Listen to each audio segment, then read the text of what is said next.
कर्पूरगौरं करुणावतारं संसारसारं भुजगेन्द्रहारं सदा वसन्तं हृदयारविन्दे भवं भवानी सहितं नमामि। बोलिए शंकर भगवान की जय। बोलिए शिव महापुराण की जय।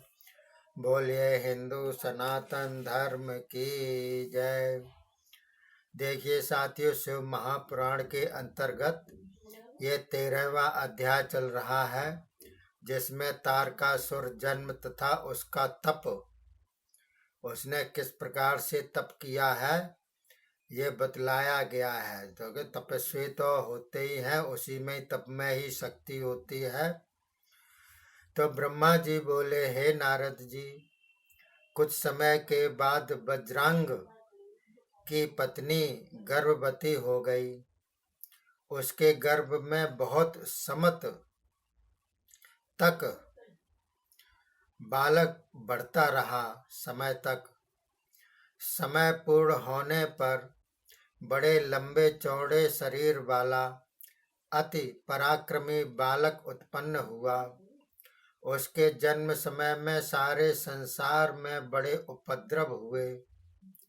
भयंकर गर्जना के साथ बिजलियां गिरने लगीं, भूकंप आने लगे, पहाड़ कांपने लगे, नदी सरोवर आदि का जल उछलने लगा।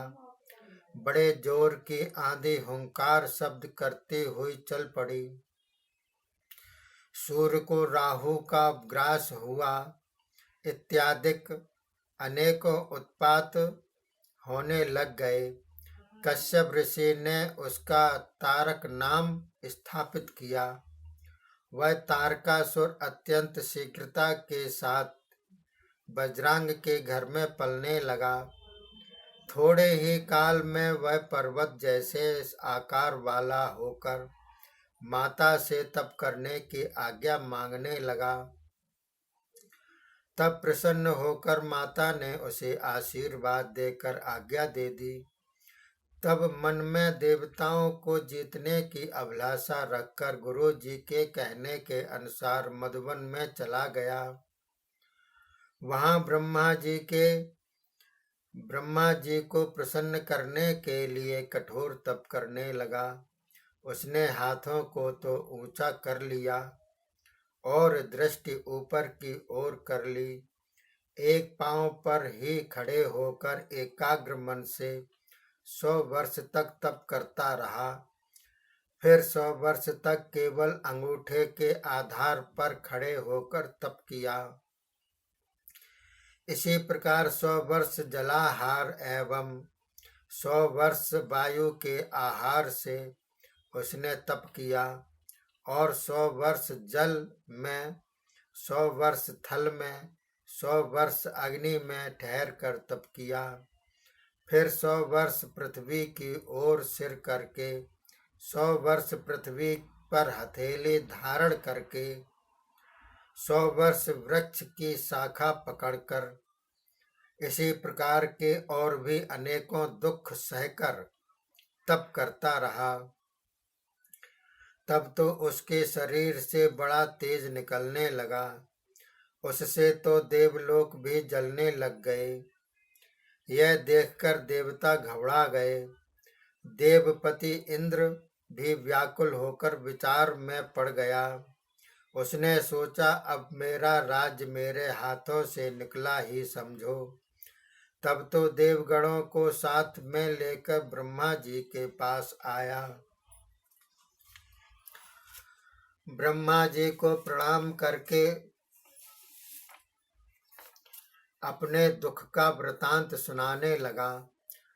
ब्रह्मा जी ने कहा, अच्छा मैं देखता हूँ। यह कहकर देवताओं को विदा करके स्वयं तारकासुर के पास आए और आकर उससे वर मांगने के लिए कहा। तारकासुर ने सुनकर प्रणाम किया और फिर बोला, हे भगवान, मुझे वरदान देते हैं तो पहला वर यह दे कि आपके रचे हुए संसार में मेरे समान बलवान कोई ना हो। दूसरा यह कि भगवान शंकर के वीर से जो बालक उत्पन्न हो उसी के ही चलाए हुए अस्त्र से मेरी मृत्यु हो और किसी प्रकार मेरी मृत्यु न हो, यह वरदान देने की कृपा करें। तब ब्रह्मा जी ने तथास्तु कहकर दिया, फिर अपने लोक में चले गए।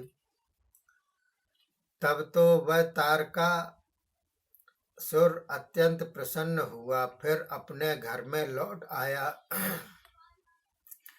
उसके बाद ब्रह्मा जी की आज्ञा लेकर शुक्राचार्य ने दैत्यों को कहकर उसे राजा बना दिया। तब तो तारकासुर की उन्नति होने लगी। तीनों लोकों का राजा बनने की चाहना में उसको दंड देता हुआ देवताओं को भी पीड़ित करने लगा।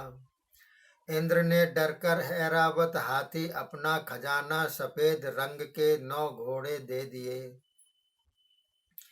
ऋषियों ने डर के मारे कामधेनु एवं सूर्य ने उच्चैश्रवा तथा अन्य देवता लोगों ने भी अपनी अपनी प्रिय वस्तुएं अनेकों दे दी। फिर उस दैत्यराज ने त्रिलोकी में से ढूंढ ढूंढ कर उत्तम उत्तम वस्तुएं निकाल ली। समुद्रों ने तो डर के मारे अमूल्य रत्न दे दिए। पृथ्वी इसकी प्रजा के हित परिश्रम के बिना ही अनेकों अन्न आदि उत्पन्न करने लग गई। सूर्य भी इसके भय से उतना तपने लगा जिससे किसी को कष्ट न हो। इसी प्रकार चंद्रमा, वायु, अग्नि सबके सब इसके अनुकूल हो गए। देवता एवं पितरों के भाग भी ले जाकर यह तारकासुर इंद्र के सिंहासन पर चढ़ बैठा। देवताओं को निकालकर उनके निवास स्थान दैत्यों को दे दिए। बोलिए शंकर भगवान की जय। ये 13वां अध्याय समाप्त होता है और 14वां अध्याय शुरू होता है, जिसके अंतर्गत ब्रह्मा जी की आज्ञा से तारक का स्वर्ग का राज्य त्यागना बतलाया गया है। तो ब्रह्मा जी बोले, हे नारद जी, सारे देवता तारकासुर के डर के मारे मेरे पास पहुंचकर प्रणाम तथा स्तुति करके अपना अपना दुख सुनाने लगे। देवता बोले, हे पितामह ब्रह्मा जी, आपने ही उस तारकासुर को वर दे दिया है, तभी वह त्रिलोकी को जीत कर हम सबको स्वर्ग से निकालकर स्वयं इंद्र के सिंहासन पर चढ़ बैठा है। वह बड़ा अभिमानी हो गया है। हे ब्रह्मा जी, आपसे कुछ छिपा तो है ही नहीं। हम भारी संकट में पड़ गए हैं, अब आपकी शरण में आए हैं।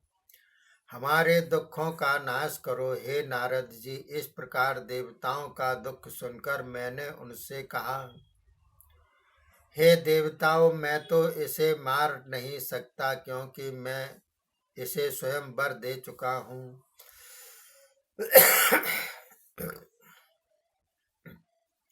किंतु यह विष वृक्ष की भांति समय आने पर स्वयं मर जाएगा। इस तारक को तो विष्णु स्वयं शिव भी नहीं मार सकते। हाँ, यदि भगवान रुद्र के वीर से पुत्र जन्म हो, वही उसे मार में समर्थ है। इसके लिए मैं एक उपाय कहता हूँ। दक्ष की पुत्री सती अब हिमाचल के घर मैना के गर्भ से उत्पन्न हो चुकी है।